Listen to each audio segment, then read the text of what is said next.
Hello, everybody. Welcome to Maximum Libertarian Podcast, powered by the Roanoke Valley Libertarians.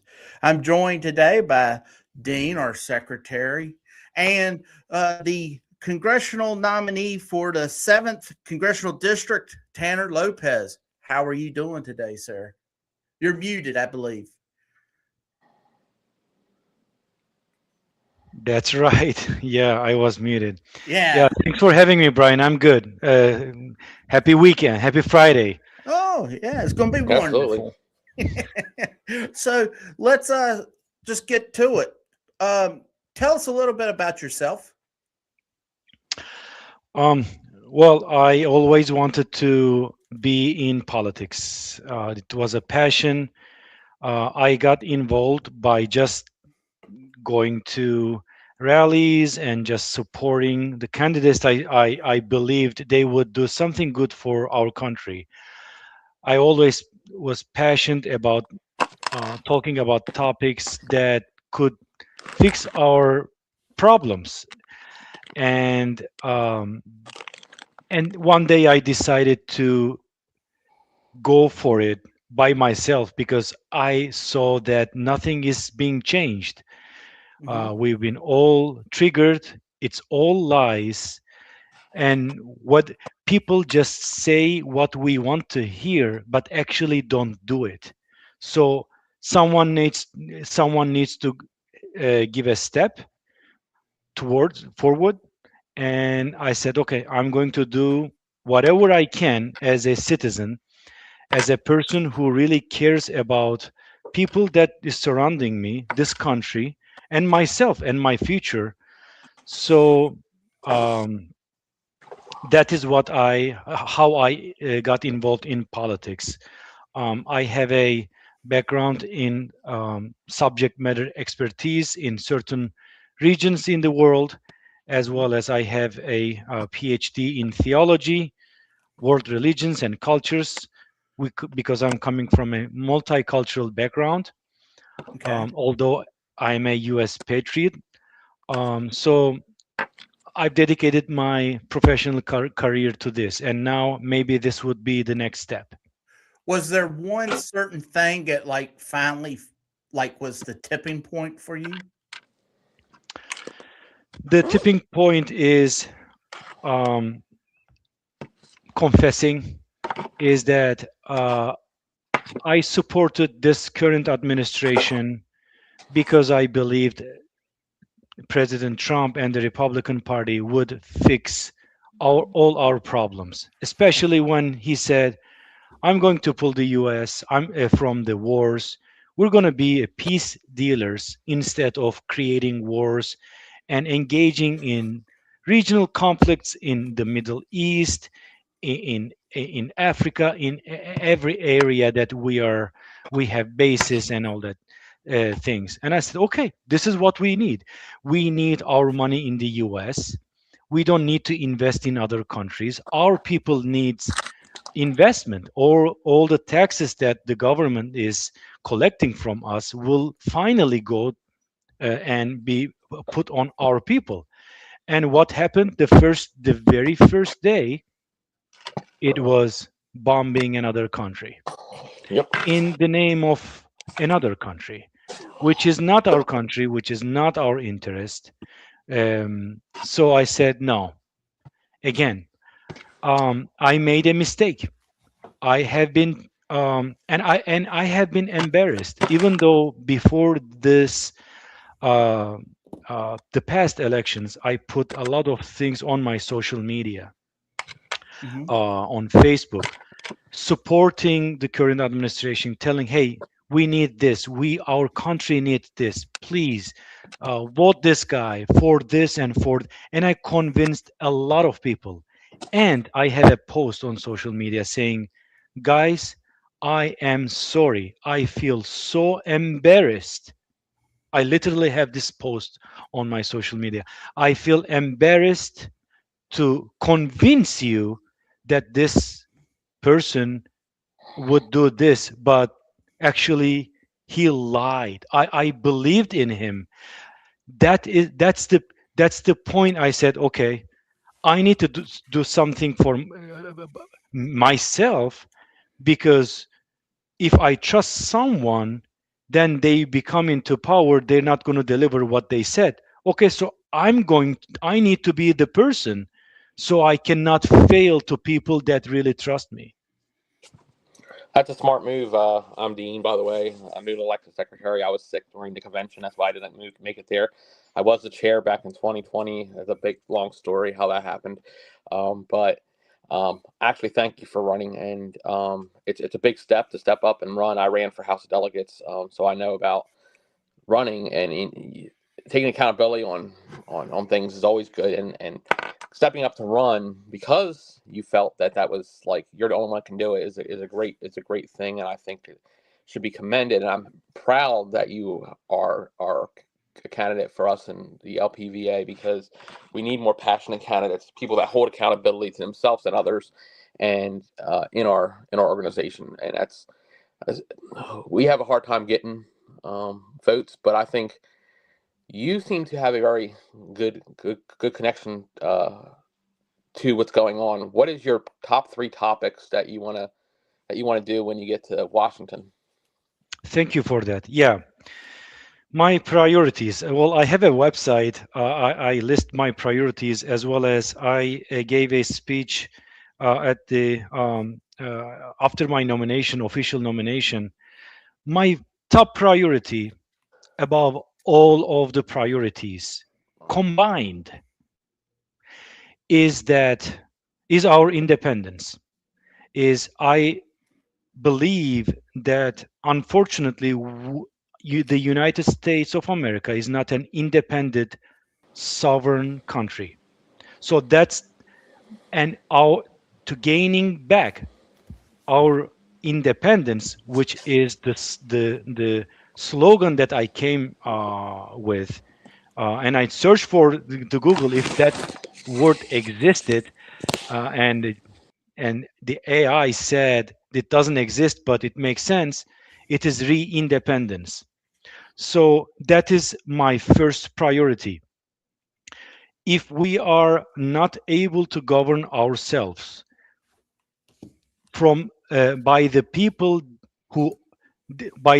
who only thinks for our country, then we don't have any basis to work on other issues. So if we are not an independent country, if we don't have people working in our Congress for ourselves, we don't have anything, because without freedom we cannot do anything for ourselves. So my first priority is gaining back our independence and making the US elected officials to only for work for the US, without foreign influence, without foreign money. APEC, Qatar, Saudi Arabia, whichever country it is, we need to have people dedicated to our country and working for ourselves. So that's priority number one. And I have other priorities as well. So, but that is overall, even combine the other issues that I would like to address in the Congress if I'm elected. That's the number one priority. Number two, it's health. I am 46 years old and I will be retired, and I don't know what I'm going to do with my health when I'm retired, because it's not guaranteed. It's we have this problem. I don't have a, a strong income to dedicate to put in 401 or in medical insurance and additional additional income, retirement income. What will hundreds of millions of this country do when they are retired? That's a big problem. The government spend our money into things that they shouldn't. Instead of investing on us with our money, they invested in some other things, and now we need to figure it out what we are going to do. Do I want to do i want to work when I'm 85 years old in a Macy's place selling goods?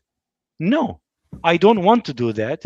I want to have children. I want to have a grandchildren, and I want to have a vacation place to invite them when I have them, and enjoy my life. But now the way it's going right now, it's not going to happen. So we need to get our money back. I'm not forgiving that all the money that I paid that is spent wrongly in other countries, in other issues. No, that money should come back to me and should be invested in my future. So one of them, it's my health, and I need to have my health covered. If I have a problem, I can go to a doctor and see without need to pay dozens of thousands of dollars if I have anything. God forbid. That's number two.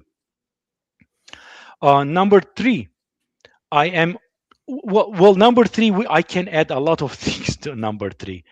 To just say number three, one of the issues is as and it's a hot topic right now. It's the immigration. The way the current administration handled this immigration problem was only saying what we wanted to hear. Okay, we have a lot of unvetted immigrants here that should be vetted and shouldn't be here, and how they are handling it. We are about to collapse as a country and have engaged in a civil war. Literally, we have agents shooting the US people, killing on the streets to resolve this problem. And when it was addressed, was not like it what was not like this. It was a smooth. We're going to remove all the illegal immigrants from the neighborhoods, but that's not happening. We have clashes, we have engagements, physical engagements, people dying, agents are dying, agents are being threatened, the US citizens are being threatened. No, this is not the proper way to be handled. And by the way, the numbers they are showing, they're not even near to the 10% of the numbers that would require them to resolve this problem by the end of the administration. So that is that's the answering your question. If that is the third issue that I will address, that would be the third issue. Yeah, appreciate that. What would be your suggestion? I know you only have so much power. If you were to get in there, what would be your suggestion to, let's say, we'll start with immigration. Like, how would you fix the problem? Because this is an issue that's been going on since I was a child. I think it was 88 when Reagan legalized. It was supposed to be 2 million people. And then the Democrats in Congress says, we're going to fix the immigration. It never, they use it as a way to fundraise on. How would you actually come in and say, this is how this is how the immigration policy should be done now? All right. So this information, I have been thinking about this for a long time. And I don't mind if the Republicans or the Democrats will take this idea, because my goal is to contribute to the cause, to resolving a problem that we all have. So the basis of my thought is this, and after that I'm going to develop what I think. Because of our administration weaknesses in the past, or another agenda that the past administrations had, like the Biden administration or the Obama administration had in the past, we have led millions of people coming to this country without getting vetted. I don't want to go into conspiracy theories, but they closed their eyes to this big problem. They didn't say anything, and we got let millions of people in, taking advantage of our weaknesses or the way we handle our border. Mhm. Are those people wrong when they were coming in? Look at this, the picture by this way. You are in a country that uh, doesn't give you the opportunity to grow professionally or personally, and you see that United States doesn't say anything about you going there, and you want to improve your lifestyle. You are a person that you wants to work and have build a family, even though you need to pay maybe even more taxes, being more Mhm. controlled because you have another kind of a system in a country that you would go. What would you do? You would just go. Right. You wouldn't, because you as a person would like to improve your quality of life for yourself, and I cannot judge you. I would do for me the same thing.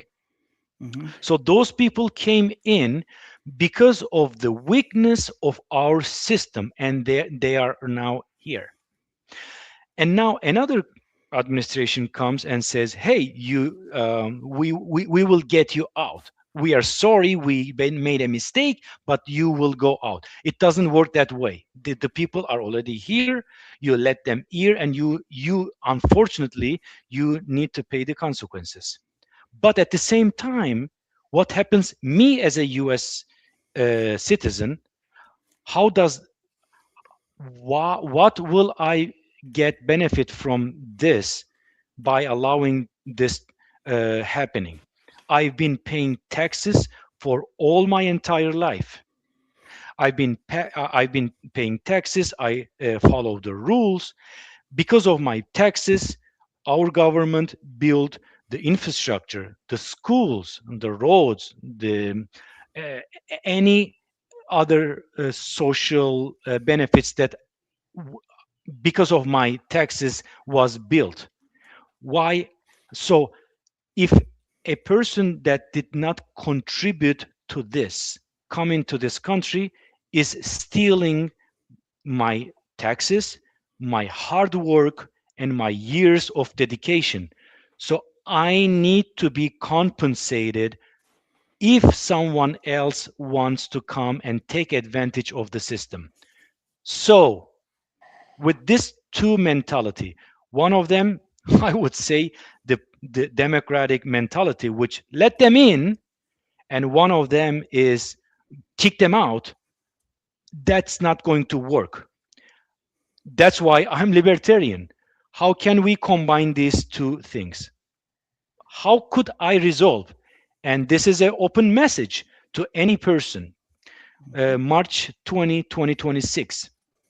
I would say this: these people that came in illegally, we will allow you to be legally here if you commit yourself to pay our government, let's say an amount, could be $100,000 during the term of 10 years.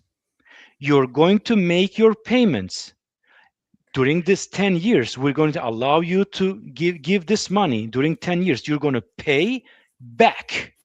And this money, this fund, 20 million people, it makes hundreds of billions of dollars. This money that we'll get from you will be deducted in tax pays of the American citizens. So me as a US person will see, okay, they are now paying me back. They are getting advantage of this system, but they are paying this money back to me. And at the same time, they are working. They should be vetted. We will make them. This doesn't apply to a crime, people that involved in any kind of crimes. Mhm. They should go to the process of a background investigation. They will go through this, and if they pass this background check positively, they will be in a system where they can be free, they can work legally, they can pay back the money on top of the taxes that they need to pay as me as a citizen. So if they have job, they go like a loan. US citizenship or you being in the US is not for free. It's an investment they need to pay. So this is how would I do. I would introduce in the Congress this bill, and I think this would say any person could approve that. Okay, I mean, if they're going to pay back to me, and I'm going to see on my pocket I will be paying less money, and this illegal immigrant that came will benefit me directly by putting money on my pocket. Why not? Right. This is what I would address this issue. So obviously you are against wars, which is great. I think we get involved with too many things that we shouldn't get involved in. We're supposed to be defensive military. So if somebody's going to attack us, we attack, defend ourselves. But we're not supposed to go regime changing. And quite frankly, I believe just by doing some deeper investigation that the whole Venezuela and then Iran thing is for oil, not for any other real purpose. What's your thought process on how you would handle war? Do you think war should be approved by Congress, any kind of war actions, such as what's going on now? Because they're just basically dancing around the word war. And I just saw a thing yesterday that was really interesting about what wars were actually wars and what wars were actually just called something else. Right. This is an interesting issue, and first of all, I am against our engagement in foreign affairs like this. It's not our problem. I don't care about Iran. I don't care. I'm sorry. I mean, as a human being, I care about people that is dying there in Gaza, in Israel. I don't support the Hamas entering and killing people. Absolutely not. They're horrified. I was horrified when I saw that. And at the same time, I'm also horrified when I see Israel bombing Gaza civilians, and Iran, they bombed a school. But that thing, as my government and as my future and people of the US, it is not my problem directly. As an individual, I would like to support. If I want to support and send money for humanitarian assistance to people in Gaza, I can do it by myself. But this is an individual choice. It's not someone else telling me what to do. As a libertarian, this is how I think. So I don't believe in our engagement in a war that is not directly is a threat to us. Obviously, if I see a country attacking us, that means, okay, my country has been attacked. Now it's our duty to protect our country. That is completely a defensive war, and I understand it and I support that as an American. But this approach, what they're doing, I don't accept it. And the second thing, to declare a war with the Constitution, we need the Congress approval. But what I said in the beginning, if our Congress is not working for us and is working for another government because they got paid, they got a lot of money by AIPAC. Once the question is asked to them, what do you think they're going to say? They're going to serve their lords, and they're going to say, of course we approve. Even they are Democrats, it doesn't matter. A Democrat now can go to CNN and say, we are against Trump, we are against this war, and blah blah blah blah blah blah. But once the moment they need to vote, they're going to vote yes. Let's kill Iranians, let's make the regime change. What is the solution to this?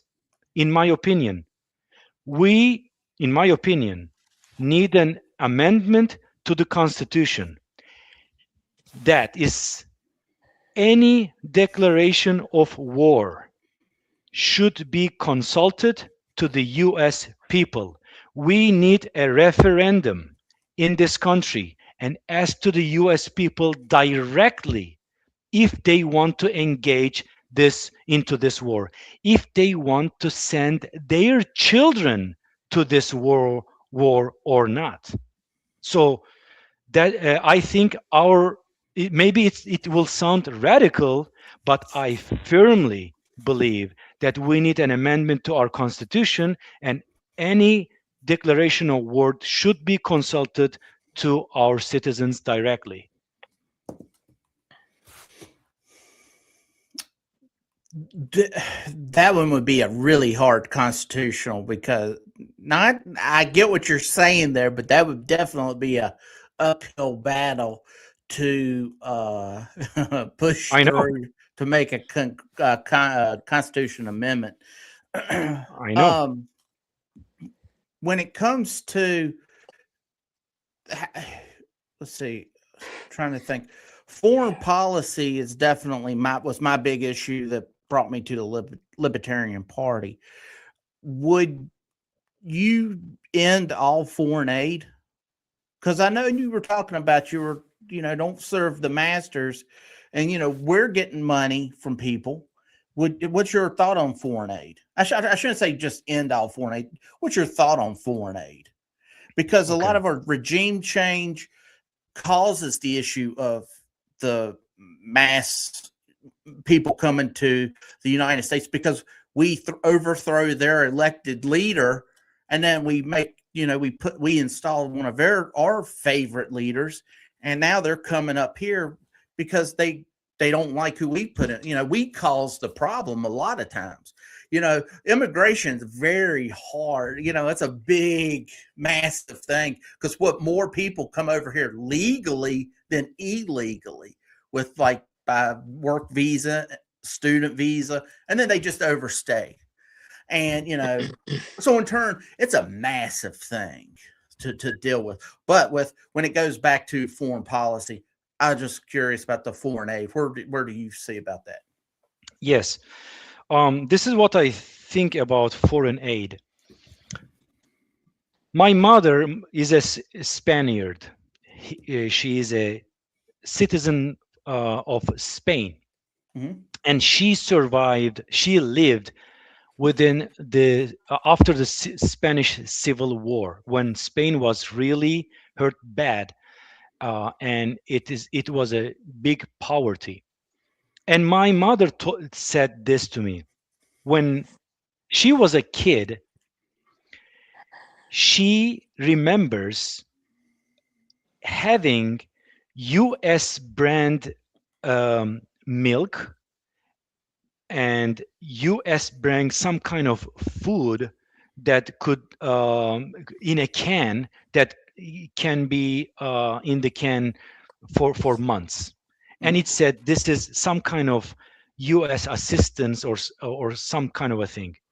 And she said that is the moment the United States, I thought about the United States being a really good friend and protector of me as an individual. And right. She has a great admiration to the US because she, as a little kid, received, and she remembers, a help that directly went to her stomach when she was really dealing with hunger. And this is in a literal sense. They were dealing with a literal sense of hunger because they were not enough food.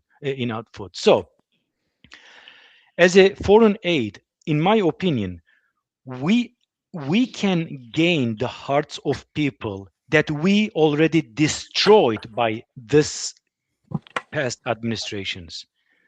We can regain the heart of millions of peoples now and the further generations by having this kind of foreign aid that will, people individually will really benefit from it, instead of sending hundreds of billions of dollars to a political government when we know they're going to be corrupt. What happened in Ukraine, they stole hundreds of millions of dollars, and in other countries, that foreign aid, sending money, doesn't serve anything. So we can collaborate not only in a government level. I would involve this here, all the organizations. We have churches, we have mosques, we have synagogues, like religious communities, and it's not only that. We have a lot of fraternities that are open and are willing to support this kind of help. We can use these organizations by their own initiatives to help other countries, to help human beings around the globe that are suffering hunger. Maybe they need some medical assistance. Instead of we as a country we are sending $400 million to Argentina. Why? Why? Because Milei is a strong supporter of Trump, because he says we sent hundreds of millions of dollars to Israel, billions of dollars to Israel. Why? Because the Israeli lobby is strong here? No, that is not the foreign aid. When I think of foreign aid, that's not the foreign aid I'm thinking of. Right. What is your thought? Because you were talking about, you're 46, I'm 50. The future's, 42. it's just blink an eye and you're going to be retirement age. The U.S. dollar is dying. It's been dying since 1913, courtesy of the Federal Reserve. That's not a sexy topic to get people to rally behind you, to say audit the Fed or end the Fed. They don't get it. And I get it. It's a big subject. The rise of cryptocurrency has come along. What is your thought about cryptocurrency? And also, what is your thought about, since you would be in federal position, Social Security, Medicaid, Medicare? How would you, because I think it's a Ponzi scheme. More money goes in, more money goes out than comes into it. So that's a Ponzi scheme. How will you fix Social Security? And what's your thought on cryptocurrency? If it can be Bitcoin, it can be all the altcoins, whatever you would like to talk about. Right. About the question has two parts. Cryptocurrency. I would free the market. Let people invest in what they want to invest. It's not my duty to limit their power. If they want to, cryptocurrency, I personally think it is a risky investment. It's like gambling, because it can go up and it can go down. So if I want to invest in cryptocurrency, let me invest in cryptocurrency. It is not the way. So this year I can earn, by putting $100,000 in cryptocurrency, I can earn, let's say, because of the market, in one day, $50,000.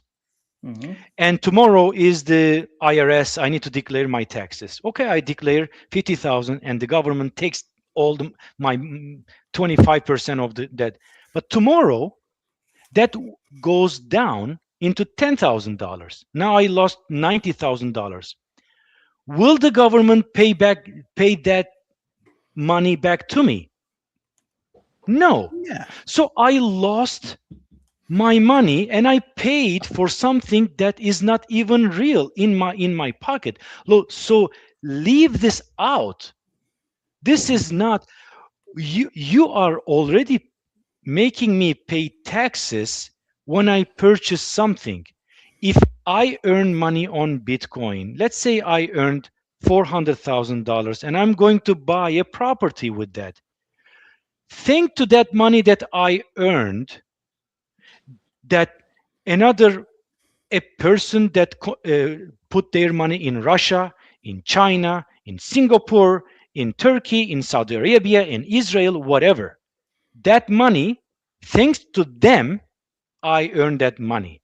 And I'm going to purchase a home with that money. When I'm purchasing that home, I will already be paying taxes on that money. So it will benefit the system in a correct way without making me going into bankruptcy. So I would completely liberate the market for cryptocurrency. So any person that is investing in cryptocurrency, please support me. This is my approach. I don't have cryptocurrency in my wallet. I don't have anything. Right. Okay. So what about Social Oh. Security? That's that was the follow-up, because I do think that's a big issue. When you look, we just crossed the $39 trillion deficit, national debt, and they don't include the unfunded mandates, which is Social Security, Medicaid, Medicare. So there you go. What do you think we should do about that? So for Social Security, we as a workers who paid their Social Security during all these years, we already paid that, and we already made our investment.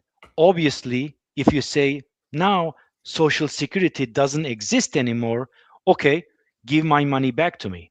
So that doesn't that will not resolve the problem. But so but we would be able to give the option from now on to the people that wants to contribute to Social Security or not contribute to Social Security. If they don't want to contribute to Social Security, then don't contribute to Social Security. Contribute to something else. I think it is connected to the system. Our system is limited. If we open our limits, for example, to the people that want to invest in additional infrastructure for building hospitals, clinics, and other kind of other areas where they will be making money, if we would allow them to do it without all this bureaucracy and difficulties, we would be easily have a good insurance policies, private insurance policies that we would benefit from. Go to a doctor, visit a doctor with just paying a minimum money, and make it work. And if I want to have a retirement plan, as we have right now, like 401, I can go to a private company and invest the money that I want to invest to the company that gives me the best option for myself after reading that. So Social Security, in my opinion, should be an option for individuals instead of being mandated. That's what I think. Okay. Yeah, I agree with that. I think it should be like my niece she's about to turn 21, and I think she should, if she wants the option to join a privatized retirement thing, she should do it that way. And I would prefer her to do that instead of what we got with Social Security, because I don't think it's what they're going to do is they're going to raise taxes, and they're going to raise the age limit. They want you to work till you die. And I get it. A lot of times people retire, the average lifespan's 4 or 5 years, and then you're dead. And that's not what we want, but that's reality. So let me ask you, how are you doing with your signature collection?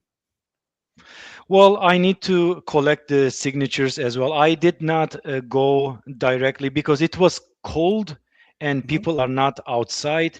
I'm trying to find events where I can reach people personally when they're outside. And so now the spring is coming.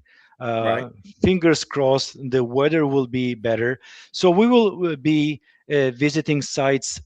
For example, April 11, we have the election day for the referendum that they're also talking about this district change. So we will be going there and trying to find people that without trying to change their mind to vote for me, just to say, hey, this I just want to be on the ballot. If you want to support the democracy and you have other options, please come and give your signature to me.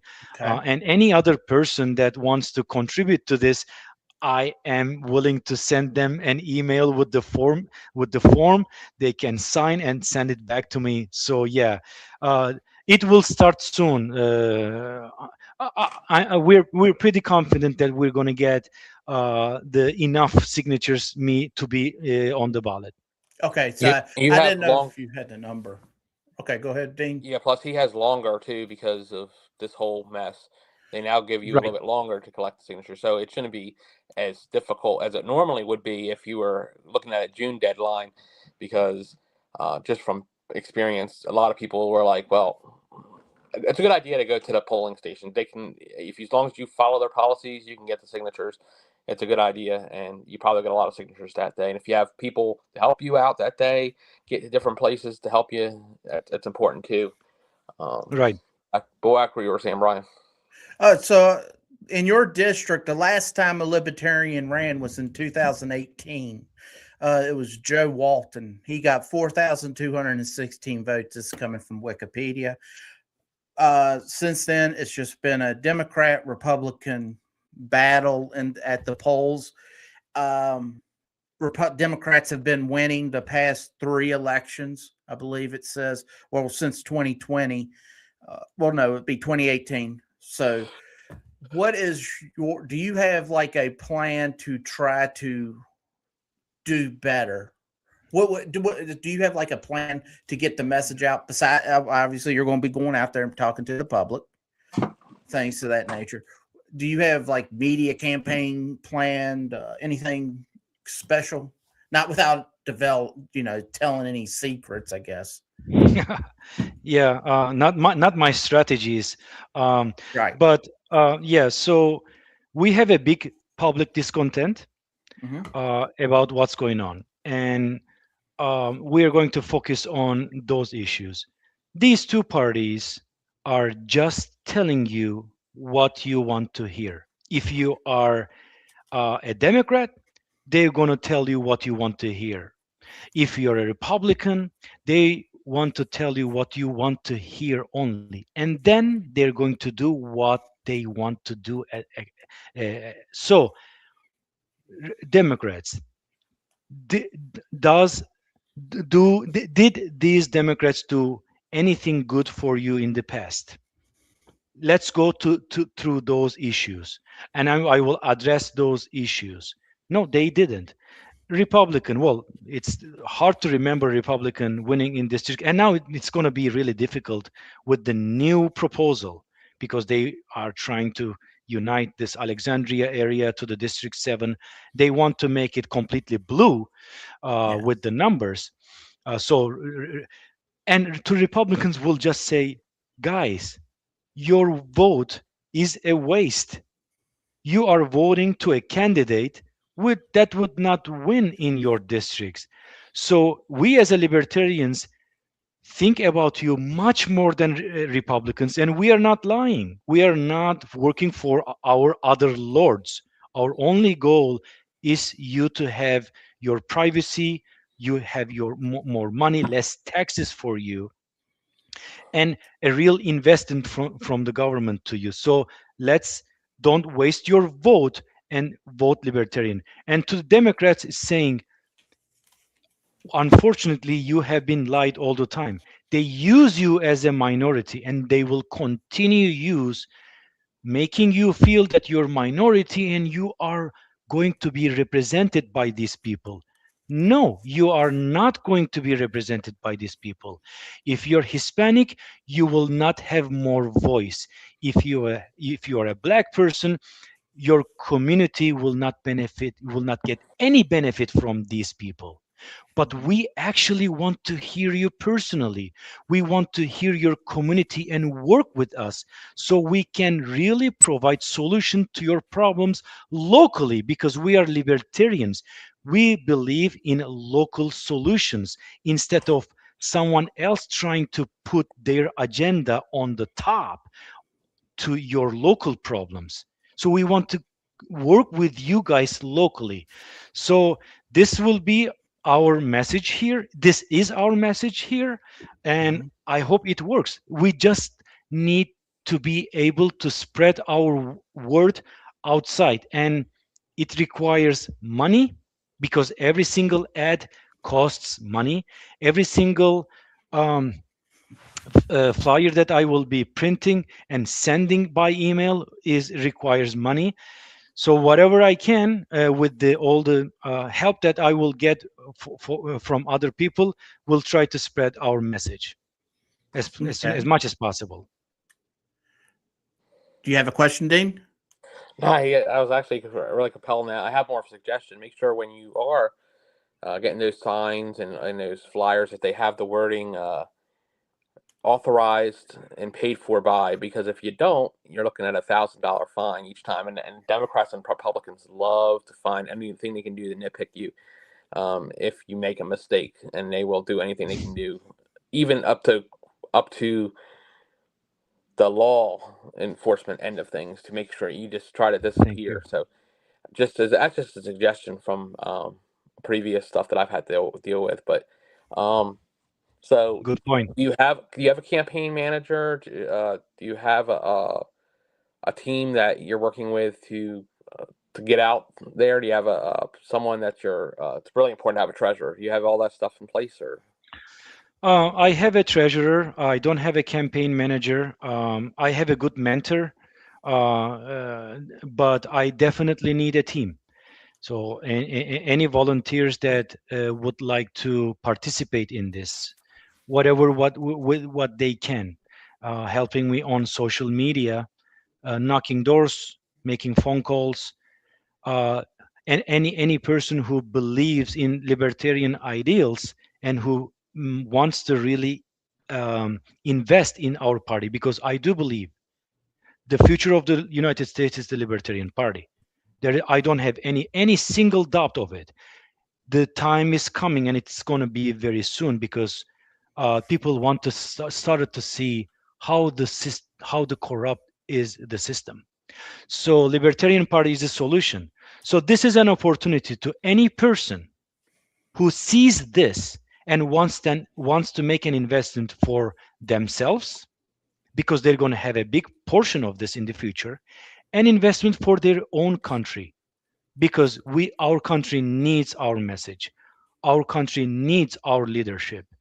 So I'm please, I'm desperately seeking for help, searching for help, and wanted to accept all additional support. Yes, definitely. You definitely need the good team, and I hope you're able to find it, because I do think you can make an inroads in there. Because I noticed that the last couple elections, there was only about 12,000 votes that separated the Republican and Democrat, and I don't want you to just be the guy that swings the vote to this side or that side. I want to see you actually make a difference. So, what do you considering libertarians, any third party, independent? You're going up a mountain. It's a hard climb. What would you consider a success? Obviously, if you can win, that would be the success. What other things have you thought about, like during this campaign, to be that you're going to say that's a success? If even if I don't win, this is what I'm going to. You're Johnny Appleseed here. You're throwing seeds. You're planting for the future. Right. What is a success? For me, this is a success. When I talk to a person, and it happened many times, and it's constantly happening, Mm-hmm. any person with a different background, let's say they are Democrats, and let's say they're Republicans. Give me the opportunity to talk to you. Just give me the opportunity to talk to you. I'm going to talk about this issue. Okay, let's talk. After talking, they say, actually, you are making sense. I hope you win, man. I heard this so many times that every single person that listens, they convert, they say, okay, you are right. I will, you have my support. So the success is one person, logical thinking, not indoctrinated, not blinded with their, because politics, unfortunately, also for some people, is a religion. No matter what you're going to tell them, they're not going to change their mind because they will not reason. But I have the reason. Any person that changes his or her mind is a success. Now the question is, how many people I can reach out? That is the question. So me not winning the election in 2026 this November, it's, for me, it's not a it's not, I won't be frustrated, because I know that this is a long-term investment. This is not a short-term investment. We just need to reach out people. We just need to make them hear us. And mainstream media is not collaborating us. But we just need the support. We just need to convince people that this is the investment of their lives. Investors, I'm talking to you directly. The Libertarian Party is the future of the United States. If you want an investment, come and join us. And you're going to win. You're going to win big. You're going to win first. Maybe you're going to be very successful in your business.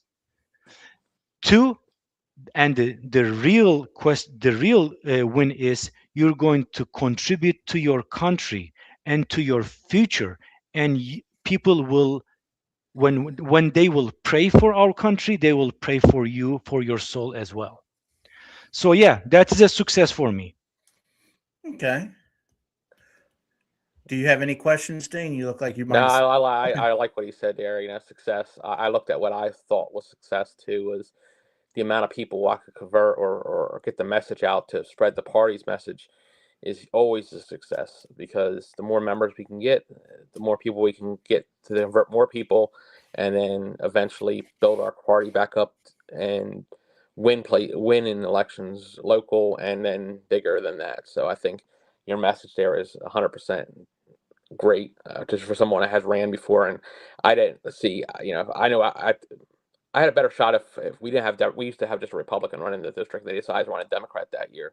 So I knew I was going to get a whole lot of it, like a whole lot of percentage. But I was like, you know, I got almost 700 people to vote for me in a delegate race, which is not really with no when you don't have a governor's race, it's usually a low type of election. But that many people I was able to convert or get to vote for me in the district. That meant something, because it was higher than it was any other time. And I got the VCDL to back me over a Republican, which has never been done in the Libertarian Party. So there were successes I had, and I like the way you think about how your successes are. And I believe, even if you don't win this one, there's always other opportunities to go back out. And once you get more name recognition, it helps you for the future too. So yes, and guys, look at this. I also think this way. We had a conversation, and I'm going to put my ideas, if they are good, people, if someone else will take these ideas, and if they implement these ideas, libertarian ideas, then it means that it worked. That's another success. It is not about me winning an election. I can work a couple of years in the Senate and I'm going to be out. Maybe, and maybe I will continue, but that doesn't matter. What are we investing in our future, in our country? If we can make change, if our ideas can be implemented, then that is a big success too. So it's a win-win. It's a complete win-win. It's a win-win when they implement our ideas properly, which you will see coming up are wonderful. I see our governor and House of Delegates, a legalization of marijuana for retail sales. What they will do is they're going to tax it into the black and strengthen the black market, because if you look in New Jersey, New York, California, selling marijuana should be very simple, but they are able to figure out a way to lose money doing it because of the taxes and regulations. And in turn, when the Democrats and Republicans take our ideas, I'm happy for that. The problem is they take it and then they twist it up and turn it into a bad idea. And then I'm sitting here going, no, we shouldn't do that. I mean, that's the bad thing, about it. So we got a few more minutes. I have one question for you. Is there anything that we did not ask you that we should have asked you that you should to let the people know about Taner Lopez? Okay, thank you for that. You have asked questions to me, and I will repeat in this very last moment.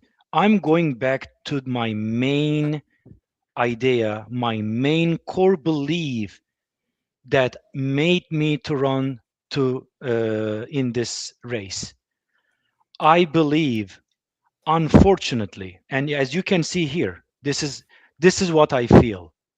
I believe our country is being manipulated and controlled by a foreign government, by a foreign power, very strong, and they control our media, they control a lot of things that I will not go through this for now, but I want our independence back.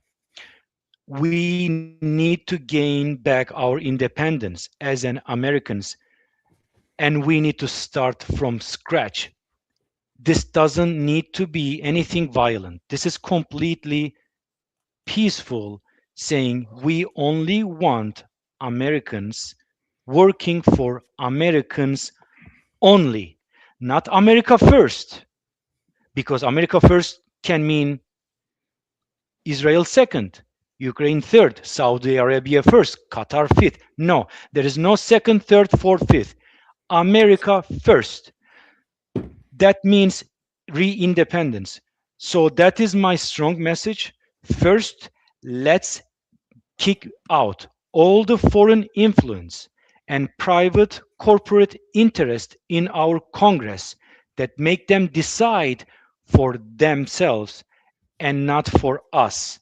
We need people, we need independence again to only work for Americans. So that is I just wanted to emphasize this message in this last minute. All right. That's excellent, my friend. I thought your speech at the LP state convention here in Virginia was very good.